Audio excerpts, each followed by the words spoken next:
never slow up. No, I don't take shit. I got no love for the fakeness. If you wanna play. সম্প্রতি আইন শৃঙ্খলা রক্ষাকারী 3টি বাহিনীর পোশাক পরিবর্তনের উদ্যোগ নিয়েছে অন্তর্বর্তী সরকার, যার মধ্যে রয়েছে র্যাব, পুলিশ এবং আনসারের পোশাক। সোমবার স্বরাষ্ট্র মন্ত্রণালয়ে এর প্রাথমিক অনুমোদন দেওয়া হয়েছে।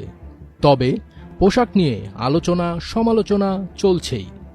বিশেষ করে র্যাবের জন্য নির্ধারিত নতুন পোশাক নিয়ে তো রীতিমতো ট্রল করছেন নেটিজেনরা। 3 বাহিনীর নতুন পোশাকের ডিজাইন ও রং নিয়ে সামাজিক যোগাযোগ মাধ্যমে চলছে তুমুল আলোচনা সমালোচনা। এবার এই সমালোচনায় যোগ দিয়েছেন বাংলা গানের যুবরাজ খ্যাত জনপ্রিয় কণ্ঠশিল্পী আসিফ আকবর। আসিফ তার ভেরিফাইড ফেসবুক পেজের এক পোস্টে 3 বাহিনীর নতুন পোশাকের ডিজাইন নিয়ে কঠোর সমালোচনা করেছেন।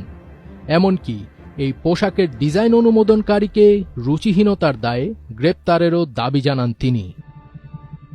গতকাল মঙ্গলবার রাতে এক ফেসবুক স্ট্যাটাসে একটি ছবি পোস্ট করে আসিফ লিখেছেন, 3 বাহিনীর এই পোশাকের ডিজাইনার, অনুমোদনকারী এবং সংশ্লিষ্ট কর্তৃপক্ষকে চিকিৎসার জন্য রুচিহীনতার অভিযোগে দ্রুত গ্রেপ্তার করা হোক।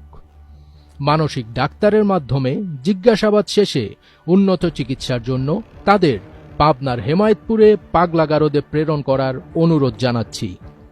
সারা দেশে রুচিহীনতা ছড়িয়ে পড়লে সব দায়-দায়িত্ব রুচিহীন সরকারকেই নিতে হবে। জানা গেছে, নতুনভাবে পুলিশের জন্য আয়রন কালারের পোশাক, র্যাবের জন্য গ্রিন অলিভ এবং আনসারের জন্য গোল্ডেন হুইট পোশাক নির্বাচন করা হয়েছে।